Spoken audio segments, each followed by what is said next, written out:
Amigos de política, hoy tenemos al candidato presidencial por Unión por el Perú, José Vega. José, un gusto tenerte en De Política y gracias por aceptar la invitación. No, gracias a ustedes y mi saludo a todos los compatriotas de la región Puno. José, una pregunta directa y al grano. Ustedes no aparecen hoy en la fotografía electoral de quienes lideran las encuestas electorales. ¿Cómo se sienten ustedes frente a esta fotografía en donde no aparecen en esta fotografía inicial? ¿Cuál es el sentir que ustedes tienen frente a las encuestas? Bueno, la verdad es que estas encuestas nos tienen acostumbradas a esos resultados, porque el último proceso electoral del año 2020, nosotros nunca estuvimos en ninguna encuesta, no ¿Mm? aparecíamos, estamos desaparecidos y quedamos en tercer lugar. La verdad no tengo mayor preocupación por ello. La preocupación nuestra está en llegar a la población con nuestras propuestas, planteamientos, y de esta manera poder lograr calar en la conciencia colectiva, lograr nuestra propuesta pueda ser internalizada, evaluada por la ciudadanía, por la población, de esta manera lograr la adherencia, la simpatía, el respaldo militante y consecuente con nuestra propuesta de cambio a la Constitución, y en ese cambio a la Constitución plantear medidas radicales como la necesidad histórica de incluir el artículo 140, procesarlo por traición a la patria a todos aquellos presidentes corruptos, gobernadores corruptos, alcaldes corruptos y otras autoridades y funcionarios corruptos. Va a ser la Habría- única manera de parar, frenar la corrupción en el país. Y luego, llegado de julio, llegado al gobierno, nos retiramos del Tratado de San José. José, pero tendríamos que desaparecer a toda la clase política del país. Nos vamos a quedar sin políticos. Yo no creo que todos sean delincuentes, amigo. ¿Eh? Yo creo que hay gente buena, hay gente honesta, Algunos honorable, yo creo quedarán. que hay gente, ciudadanos también, así como nosotros somos gente de trabajo, gente de bien, de lucha, emprendimiento, de trabajo, los hay. Lo que pasa es que hay personas que aman la plata y si aman la plata que sigan el negocio, el comercio, la empresa, pero no entren a la política porque la tarea política es pues vocación, pasión, el deber de servir, no servirse, no de robar. Esta persona equivoca en la función, ¿no? O sea, por eso que los ciudadanos no creen. Estos han manchado la tarea política porque se han dedicado a delinquir, a robar. Y es necesario aplicarle medidas duras, radicales, extirpar el cáncer, duela al que le duela, a quien le duela. No hay otra salida. Esta pandemia es gravísima en nuestro país. Y da vergüenza cuando uno va a cualquier otro país te pregunten que 6 presidentes están procesados por choros, por delincuentes. Oye, es indignante, ¿no? Y por eso es que es importante tener en cuenta, si hoy día haremos una encuesta, les aseguro que el 99% nos aprueban la pena de muerte para todos los presidentes corruptos, ¿no?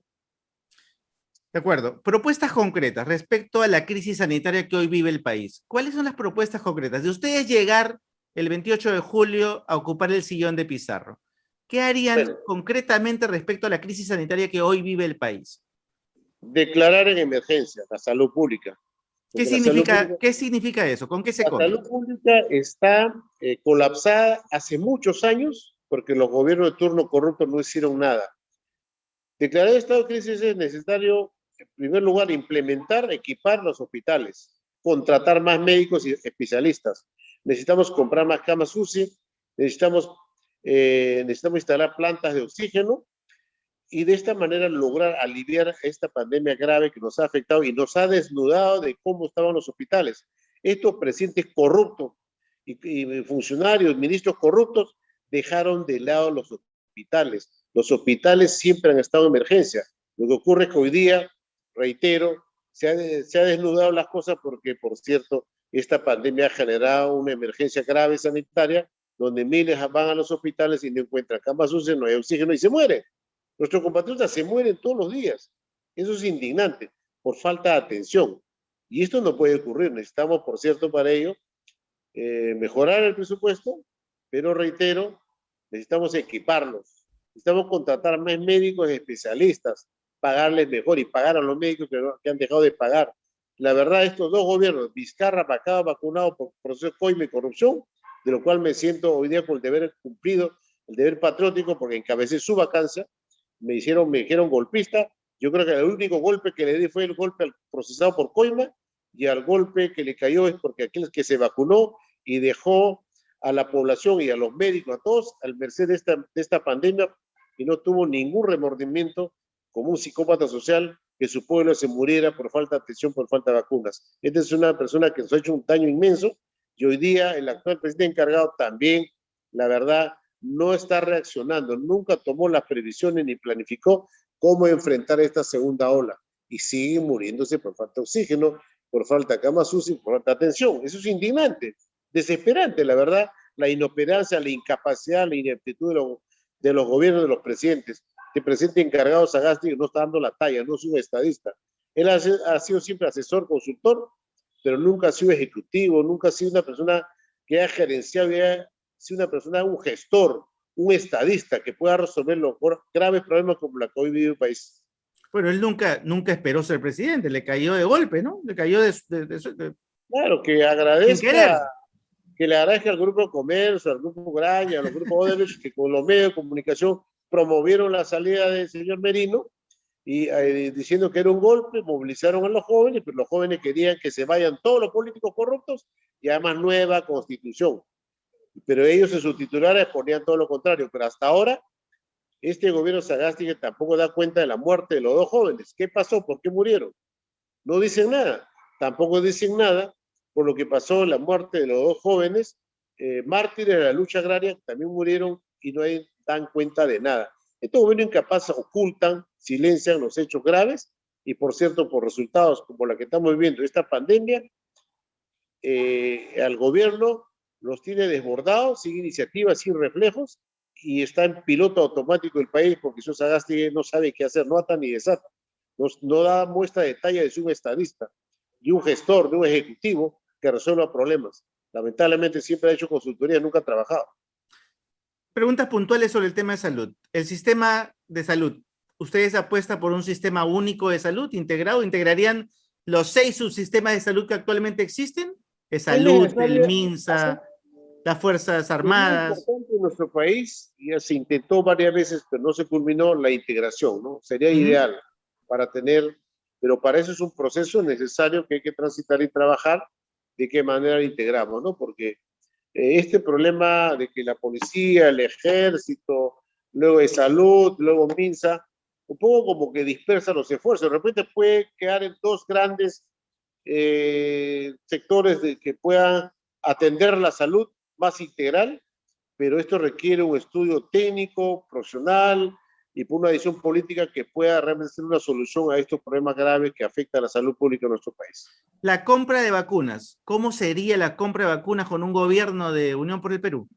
Nosotros acudiríamos a otros países como Rusia, mismo Estados Unidos, en los ingleses, para poder complementar y traer la vacuna ya para todos, no por cuentagota, no hacer una caravana mediática para 300,000 vacunas y finalmente, por cierto, estos medios de comunicación encabezados por el comercio son muy financiados por el Estado porque le pagan por aviso, publicidad, y hace poco Sagasti acaba de pagarle más de 17 millones de soles. ¿Qué tal regalo cuando la gente está muriéndose por falta de oxígeno, por falta de camas UCI, por falta de médicos, regalando el dinero de esa manera? Eso indigna, por cierto, como un desprecio a la situación grave sanitaria que vive nuestro pueblo, ¿no? De ustedes llegar al gobierno, la relación con el sector privado, la industria privada, los laboratorios, las farmacéuticas, ¿cómo sería esa relación? ¿Se trabajarían en mesas de trabajo conjuntas o sería distante? ¿Sería ahí nomás? Bueno, el gobierno tiene que trabajar cercanamente con todos, pero sí, rompemos los monopolios, nada de monopolios. O sea, por decirte, en nuestro país lo más grave es el monopolio, ¿no? Un determinado grupo monopoliza como las farmacias y, por cierto, las medicinas se ponen fuera del alcance de la población. Monopoliza también, Alan García dejó un monopolio del oxígeno a 2 empresas. Esos monopolios hay que romper. El monopolio de medios de información, una concentración de los medios, casi el 80% de los medios en unas manos. Eso tiene que acabar. Yo creo que nuestro país requiere que termine con los oligopolios, monopolios que han afectado de esa manera, inclusive llamados los medios de información. Ya no son medios de información, de medios de comunicación, son medios de ocultación y medios de desinformación. Y eso no ayuda, pues, al desarrollo y a la consolidación de la democracia en el país. Y propuestas, por ejemplo, como de estos laboratorios de innovación que le dicen al Estado, oye, te propongo yo asumir el riesgo de tecnologías, de nuevas tecnologías. Yo invierto. Si te demuestro que mi tecnología, mi innovación le hace bien a tus pacientes, recién me empiezas a comprar, pero claro, hay que hacer modificaciones al tipo de compras del Estado. ¿Estarían dispuestos ustedes a que el sector privado asume ese riesgo? Es el Bueno, famoso riesgo compartido, ¿no? nosotros consideramos que la salud pública, la salud debe ser un derecho fundamental y que debe proveer el Estado. O sea, no se puede privatizar la salud, tampoco la educación. La educación, la salud pública y el agua deben ser derechos fundamentales establecidos en la Constitución. De esta manera, hacemos que el Estado cumpla su rol, porque cualquier país del mundo, la salud debe ser preventiva, no curativa. O sea, al final, no hay que esperar que la persona se enferme, se agrave su mal. No solo cuesta mal, el riesgo de la propia vida. Eso es posible hacerlo, no estamos inventando nada nuevo. Y luego hay que volver a planificar. Un país debe planificar, una familia planifica, una empresa planifica, y el Estado debe planificar. El fujimontesinismo, con la nueva constitución fujimorista espuria que la vamos a cambiar, obviamente dejó la planificación de lado.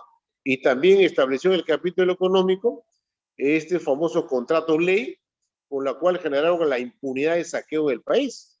Porque ningún contrato lesivo teñido con corrupción lo podemos revisar, menos anular. Eso hay que acabar. Por eso es necesario, importante, el cambio de la Constitución. Y luego la corrupción, como le vuelvo a decir, no hay forma de frenar, parar la corrupción, sino poner una medida dura, frontal, a este cáncer para atacarlos, que aplicarle la pena de muerte. ¿Qué los diferencia a ustedes de ese cambio de constitución en el capítulo económico, fundamentalmente, respecto al cambio que propone, por ejemplo, Verónica Mendoza en Juntos por el Perú? ¿Cuál es la diferencia? Bueno, la diferencia es que ellos quieren maquillar la Constitución. Ellos quieren parche en la Constitución. Nosotros queremos el cambio Cambio total, total. un nuevo contrato social que tiene que ver desde la educación, que tiene que ver con la salud pública, tiene que ver con el tema, el grave problema que pasa en la justicia, tiene que ver con también una reforma constitucional en el tema electoral, la ley electoral. Necesitamos ver fundamentalmente en nuestro país cómo está organizado el Estado, la infraestructura. Ahí aparece, por ejemplo, muchos ministerios que, por cierto, generan la burocracia. Es necesario, por ejemplo, unificar algunos ministerios que nos sirven simplemente para la carga burocrática. Entonces, en nuestro país, por ejemplo, nosotros estamos de acuerdo que el Estado no solo sea el capítulo económico, participe como subsidiario. Necesitamos que el Estado invierta y promueva inversión. Por ejemplo, nosotros consideramos que hay que patriotizar empresas estratégicas, como por ejemplo Telefónica, con la participación del 70% de capital privado nacional, 30% del Estado. Patriotizamos y además de patriotizar, nos cobramos la deuda que nos tiene Telefónica y que por cierto nos indignó que estos jueces, miembros del Tribunal Constitucional, traicionaron al Perú sacando una relación contraria a la deuda que nos tiene Telefónica. Esas cosas Para ustedes el Estado tiene que volver a ejercer actividad privada, o sea, actividad empresarial. Económica, por supuesto que sí. Tiene que volver a tener empresas públicas, pero claro, la experiencia histórica no ha sido muy eficiente. Habría que tener buenos ejecutores empresariales, buenos empresarios públicos, ¿no? Lo que pasa es que... ¿Dónde los vamos a formar?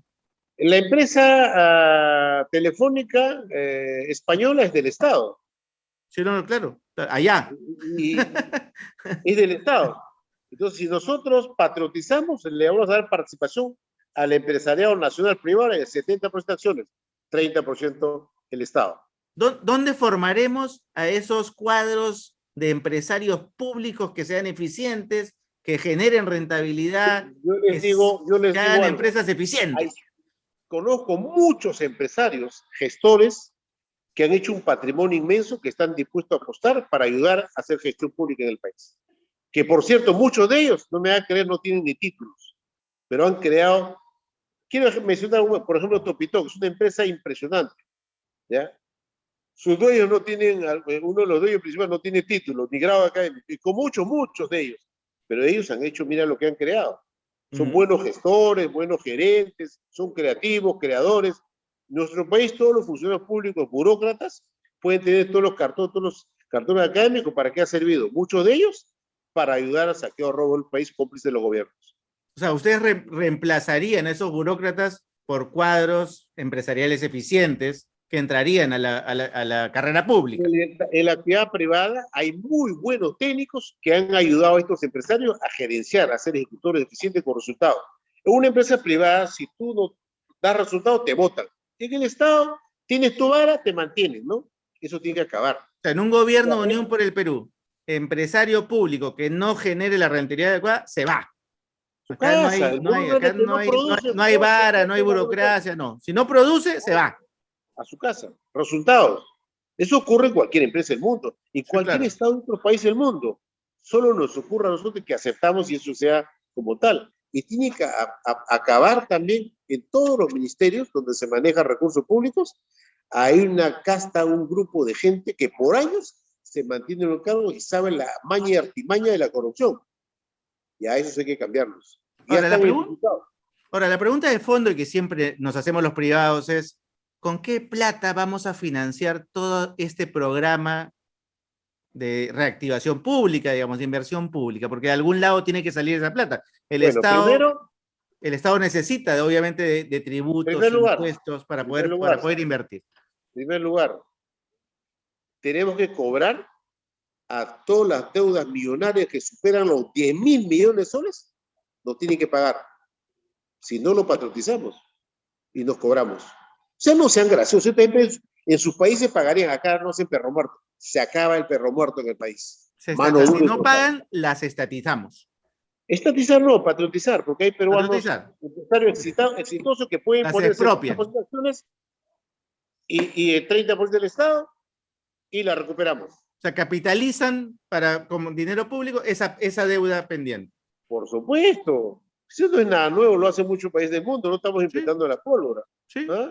Es decisión política, pero para eso no tiene que estar endeudado con los privados, porque si no te financia tu campaña, dice, oye, ya yo tenía plata, eso aguanta, como le dieron a Keiko, Banco Crédito le dio $3.650.000, otro banco $2 millones, otro $2.800.000. Entonces, si esta hipoteca ata los huesos al empresariado nacional, ¿qué cambio va a hacer? ¿Qué va a hacer? Pero al capitalizar esa deuda, lo que uno hace es convertir en accionariado al sector estatal, pero eso no genera liquidez. La pregunta es, ¿con qué liquidez financiamos la actividad privada? La actividad pública, la inversión pública que es necesaria. Miren, nosotros en el país hasta hoy, muchos han generado estos famosos bonos y nos han hipotecado. ¿Generan hoy día, producen? ¿No estamos pagando intereses? Y estoy seguro, en nuestro país ha habido mucho dinero, mucha liquidez que el señor Vizcarra, vacunado, corrupto, sin vergüenza, ha gastado millones y nos ha hipotecado. ¿Y cuál es el resultado? No ha hecho nada. Y además, necesitamos cortar las uñas y el brazo de la corrupción para tener recursos para hacer esa inversión pública que usted plantea. Y es posible hacerlo. Pero esos 25.000 millones que perdemos en corrupción para cortarlo por los años y reinsertarlo en la economía. El presidente el presidente tiene que dar ejemplo de ser honesto, pero si el presidente hace un cuchipanda, está diciendo, cóbrame la coima, como decía Vizcarra, a un amigo le mandaba a cobrar su coima, por favor, pues no, ¿qué puedes esperar del Perú por nosotros? Eso es importante, o sea, mano dura contra la corrupción, caiga quien caiga. Segundo gran tema, la reactivación económica, porque obviamente después de esta pandemia, esta cuarentena, este mal manejo de la pandemia, porque evidentemente, y en eso coincidimos, el manejo ha sido un desastre, nos va a tocar reconstruir el país. Y reconstruir el país es reactivar la economía de una u otra forma, pequeñas, micro, medianas empresas, incluso la gran empresa, que está también tocada. Esta reactivación económica, ¿qué medidas concretas de ustedes estar en el sillón de Pizarro el 28 de julio se iniciarán con un gobierno de Unión por el Perú? Recordemos lo que hizo el vacunado Vizcarra. Reactivó a la gran empresa, a los banqueros, al grupo monopólico encabezado por el comercio, a los medios de comunicación, a la CONFIEP y a todos los grupos de sport. Inclusive le dio un programa de guerra, ¿no? Como desprecio a los pequeños, medianos empresarios. Entonces nosotros vamos a dirigir Reactiva Perú a los pequeños, medianos empresarios, a los comerciantes, al agro, donde se genera trabajo, empleo. Por lo tanto, el tema está claro. O sea, en nuestro país, la decisión política tiene que estar orientada donde se genera verdaderamente el trabajo. En estas pequeñas empresas. en estos pequeños empresarios, emprendedores, donde se ha perdido más de 9 millones de empleos y hay que recuperar. Y luego la SUNAT no solo debe servir para dedicarse a cobrar a los pequeños y dejaron de cobrar a las grandes empresas, ahí fueron débiles, pero a los pequeños sí los persiguen y lo quitan, le embargan. Entonces, a los nuevos emprendedores hay que dar un plazo de un año como un incentivo para que ellos puedan consolidarse, a partir del año pueden contribuir. Por eso la SUNAT debe educar, formar, orientar. También tiene que tener una labor pedagógica para generar sobre esa base, ampliar pues, lo que significa el ingreso del Estado y que la gente pueda empezar a pagar porque ya va a tener ingresos, se ha consolidado. Y lo otro, reitero, es que nosotros tenemos que poner mano dura en recuperar todas las deudas que tienen al Estado, todas las empresas mineras, banqueros, las telefónicas, todos los millones de soles que nos deben. Eso es fundamental y determinante en nuestro país. La posición de un gobierno de Unión, Perú, de Unión por el Perú respecto a la actividad extractiva, minería, pesquería, energía, ¿cuál será? Respecto a la minería, considero yo, conforme a los resultados, tú puedes visitar Cajamarca, La Oroya, Cerro Pasco, da ganas de llorar porque hay una tremenda pobreza y miseria en esos lugares donde nacieron las riquezas. Primero es importante, en el cambio de la Constitución, establecer que ya no serán solo dueños de la superficie los ciudadanos residentes en sus lugares, del subsuelo, y luego tendrán la posibilidad de participar también si el Estado promueve alguna inversión o el privado o consorcio, participarán ellos y tendrán oportunidad de lograr el desarrollo para mejorar la calidad educativa, para lograr trabajo, para lograr salud pública, es importante. Y luego, para la explotación minera, tiene que haber de todas maneras licenciamiento social. Si no emplean tecnología de los tiempos que no afecte al medio ambiente, la tierra, el efecto del agua a las personas, por cierto, no es prioritario para nosotros. Prioritario para nosotros es reactivar el agro. La pequeña agricultura, mediana agricultura, la ganadería, que es fundamental promover. Por ejemplo, hoy día hay la amenaza del monopolio de Leche Gloria de no comprarles leche a los ganaderos. Y el Estado debe ayudar a promover, poner planta de procesamiento para estas personas que tienen su ganado en el tema de lo que representa la leche, y esto permita, por ejemplo, que el Estado de los programas sociales adquiera y les compre sus productos, una vez que tengan procesado transformado, y así ayudamos al desarrollo de estos pequeños agricultores y ganaderos. La construcción, ¿qué papel cumplirá en un gobierno de Unión por el Perú? La construcción será un proceso necesario porque es verdad, en muchos pueblos requieren pues, carreteras, necesitan para el logro de su desarrollo, pero no será como lo que hizo Toledo en la Transatlántica Sur, que solo sirvió para comprar coima, que de verdad sirva y que el impacto social que genera tenga ciertamente el beneficio a la población, no el beneficio pues para que representen a las empresas o a Toledo que le sirvió para cobrar coima. Y hoy día esa carretera, por cierto, no nos sirve de mucho. Eso hay que acabar. ¿Qué rol cumplirán los programas sociales en un gobierno de Unión por el Perú? Los programas sociales, por cierto, se mantendrán, pero de una manera eficiente. No esperemos que siempre compren y adquieran y finalmente, por ese lado, siempre los lobbies están atrás de ellos y muchas veces dan productos de pésima calidad. No hay fiscalización.